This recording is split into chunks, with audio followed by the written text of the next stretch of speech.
आज हम फिर से आपके समक्ष बायोलॉजी जीव विज्ञान के मोस्ट इम्पोर्टेंट टॉपिक पादप हार्मोन्स, जो गवर्नमेंट एग्जाम कोई भी हो या एकेडमिक एग्जाम में जो पादप हार्मोन्स है, इन टॉपिक से हर में सवाल पूछा जाता है। तो हम यहाँ पे उसके टॉपिक को देखेंगे, यानी कि थ्योरी देखेंगे। उसके अलावा 15 क्वेश्चन को हम उससे रिलेट करके करेंगे, ताकि आपका कंफ्यूजन जो भी रहेगा इस चैप्टर से रिलेटेड उससे दूर हो जाएगा। तो चलिए हम देखते हैं पहला टॉपिक हमारा क्या है। थ्योरी को देखेंगे। पहला हार्मोन्स क्या है। बात करेंगे पादप हार्मोन्स की। तो पादप हार्मोन्स क्या है? जो वृद्धि और विकास की जैविक क्रियाओं को नियंत्रित करते हैं। वृद्धि और विकास के जैविक क्रियाओं को नियंत्रण करते हैं। तो ये इसे क्या कहते हैं? हम पादप हार्मोन्स कहते हैं। यानी वृद्धि करने में सहायता करें, ग्रो करने में और डेवलपमेंट में। उसके बाद जो है जो वर्क करते हैं उसको कंट्रोल करने का काम करते हैं, तो वो सारे हार्मोन्स कहलाते हैं। उसके बाद पहला हार्मोन्स जो है पादप में ऑक्सिन है। ऑक्सिन के अगर मुख्य यहाँ पर देखें हम, तो ऑक्सिन है क्या? तो ऑक्सिन की पहली बात करें तो ये पौधे में पाए जाने वाला सबसे महत्वपूर्ण वृद्धि हार्मोन है। तो सबसे महत्वपूर्ण क्या है? वृद्धि हार्मोन है, ग्रोथिंग हार्मोन्स है। ये खोज की अगर हम बात करें तो वेंट ने खोज किया था। उसके बाद प्राप्ति स्थान की बात करें तो कहाँ कहाँ हमें प्राप्त होता है पौधे के? तो पौधे की अगर हम बात करें तो पौधे के किस भाग में? पौधे के शीर्ष भाग में, यानी कि ऊपर वाले जो भाग है उसमें। उसके बाद नए युवा पत्तियां, जब इसमें जो पत्ता बनता है उसमें, यहाँ जो पत्ता बनेगा शुरुआत में पत्ता जो बनेगा तो उसमें। उसके बाद सक्रिय मेरिस्टेड में, यानी कि सारे के सारे भाग को क्या करते हैं? एक्टिव करने का काम करते हैं। प्रमुख अगर हम कार्य किसकी बात करें तो शीर्ष प्रभाविता, उसके बाद कोशिका विस्तारण। वृद्धि एवं विकास नियंत्रण। व्यवहारिक उदाहरण की अगर हम बात करें तो कहाँ कहाँ ये लागू होता है? ऑक्सीजन की अगर हम बात करते हैं तो ये प्रकाशानुवर्तन यानी कि प्रकाश के तरफ पौधे का बढ़ना। उसके बाद कलम में जड़ निर्माण, जो कलम का पेड़ होते हैं उसमें जड़ का निर्माण जो होता है उसमें भी हम ऑक्सीजन का इस्तेमाल होता है। दूसरा भाग है जिबरेलिन्स हार्मोन्स। जिबरेलिन्स हार्मोन्स में देखेंगे, जिबरेलिन्स हार्मोन्स पौधे की क्या करते हैं? लंबाई, बीजों को सक्रियता से जुड़ा है। तो लंबाई और बीजों की सक्रियता से जुड़ा हुआ, यानी कि लंबाई को बढ़ाने और बीजों को सक्रिय करने यानी कि एक्टिव करने में जिबरेलिन्स का मुख्य कार्य है हार्मोन्स का। तने का दीर्घाकरण, सुप्तावस्था समाप्त करना, बौनेपन का उपचार, फलों की गुणवत्ता सुधारना। उसके बाद इसका व्यवहारिक उपयोग हम कहाँ कहाँ करते हैं? तो देखो कौन कौन से खेत में होते हैं। एक गन्ना की खेती होती है उसमें, अंगूर की खेती होती है उसमें, उसके बाद है बीज रहित फल का उत्पादन होता है उसमें। इसका इस्तेमाल करते हैं हम, जिबरेलिन्स का इस्तेमाल करते हैं। उसके बाद तीसरा टॉपिक हमारा है साइटोकाइनिन। साइटोकाइनिन का देखेंगे तो इसका प्रमुख कार्य क्या है? कोशिका विभाजन है। प्रमुख कार्य क्या है? कोशिका विभाजन को तेज करना है। कार्य में देखेंगे तो ये क्या करेगा? नई कोशिकाओं का निर्माण करेगा, नए सेल्स का निर्माण करेगा, पौधे के अंगों का विकास करेगा, यानी कि नए नए डाल वगैरह को निकालेगा, वृद्धि को सक्रिय करेगा, यानी कि एक्टिविटी को उसको बढ़ाएगा, यानी कि एक्टिव करेगा उसको, ग्रोथ को। उसके बाद है महत्वपूर्ण अभ्यास, हम देखेंगे प्रश्न को। तो अभी हम पढ़े ऊपर वेट ने किस पादप हार्मोन की खोज की थी? अब बताइए चार ऑप्शन में से वेट ने किसका किया था? वेट ने किया था आपका ऑक्सीजन का खोज किया था।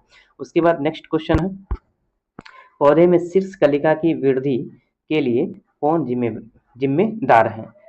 तो शीर्ष के लिए, यानी कि जो ये वाला जो भाग बताए थे शीर्ष के लिए, ऊपर वाला जो भाग है वो कौन जिम्मेदार है? तो शीर्ष भाग के लिए क्या बताए थे? ऑक्सीजन ही जिम्मेदार है। तो ये हो जाएगा आपका। उसके बाद है कोशिका विभाजन के मुख्य रूप से कौन प्रेरित करता है? यानी कि सेल डिवीजन की अगर हम बात करें तो सेल डिवीजन किसमें बताए थे? सेल डिवीजन बताए थे जिबरेलिन में। कोशिका विभाजन मुख्य कार्य है।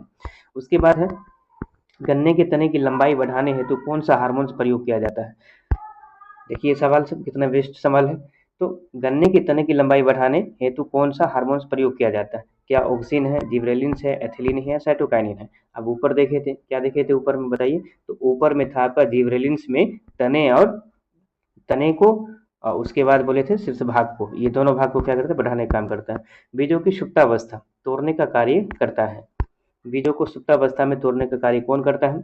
क्या जिबरेलिन है, साइटोकाइनिन है, ऑक्सिन है, ये भी दोनों है। आंसर क्या हो जाएगा इसका? जिबरेलिन। उसके बाद है ऑक्सिन हार्मोन सबसे अधिक बनता है किसमें बनता है? चार ऑप्शन यहाँ दे रखा है। जड़ों के अंत में बनता है, या फिर पुरानी लकड़ी में बनता है, शीर्ष एवं युवा पत्तियों में बनता है, फूलों की पंखुड़ियों में बनता है। आप इसका जवाब देंगे कहाँ बनेगा? ये शीर्ष एवं युवा पत्तियों में बनेगा।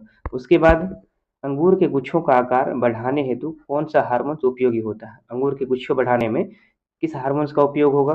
क्या ऑक्सिन का होगा, साइटोकाइनिन का होगा, या जिबरेलिन्स का होगा, या फिर एब्सिसिक एसिड का होगा? तो यहाँ पर कौन सा काम करेगा? जिबरेलिन्स काम करेगा। नेक्स्ट क्वेश्चन है, पौधे का प्रकाश की ओर झुकना किसका उदाहरण है? बताए थे प्रकाश अनुवर्तन, या फिर यहाँ पर जिबरेलिन्स है, ऑक्सीजन है, या साइटोकाइनिन्स है, या फिर एथिलीन है। तो जिबरेलिन्स का प्रभाव क्या बताए थे? ऑक्सीजन का, साइटोकाइनिन का, एथिलीन का, क्या क्या बताए थे? ऊपर में थ्योरी देखिएगा। तो यहाँ पर ऑक्सीजन का काम होता है पौधे का प्रकाश की ओर झुकने का काम करता है, उदाहरण है। उसके बाद है कलम, यानी कि कटिंग में जल्दी जड़ निकलने हेतु किसका प्रयोग किया जाता है? ये ऑक्सीजन, जिबरेलिन, मीथेन या साइटोकाइनिन। तो इसका सही आंसर क्या हो जाएगा? ऑक्सीजन हो जाएगा। उसके बाद नेक्स्ट क्वेश्चन है, बौनेपन को दूर करने हेतु सबसे प्रभावी हार्मोन्स कौन सा है? जो पौधे बौने हो जाते हैं तो उसको दूर करने के लिए कौन सा हार्मोन्स का इस्तेमाल होता है? साइटोकाइनिन का, जिबरेलिन का, एथिलीन का, या एब्सिसिक एसिड का? तो आप बताएंगे किस हार्मोन्स का उपयोग करें? जिबरेलिन्स का। बौनेपन को दूर करने में ये हार्मोन्स कार्य करता है। अगला क्वेश्चन हमारा है, बीज रहित फल प्राप्त करने हेतु किन हार्मोन्स का प्रयोग होता है? बीज रहित, क्या केवल ऑक्सीजन का, केवल जिबरेलिन्स का, ऑक्सीजन एवं जिबरेलिन्स दोनों का, केवल साइटोकाइनिन्स का? तो बताइए क्या हो जाएगा? इसका दोनों हो जाएगा। ऑक्सीजन और जिबरेलिन्स दोनों का काम है बीज रहित फल प्राप्त करने हेतु हार्मोन्स का प्रयोग किया जाता है। नेक्स्ट क्वेश्चन है, पौधे की वृद्धि दर एवं कद बढ़ाने का कौन करता है?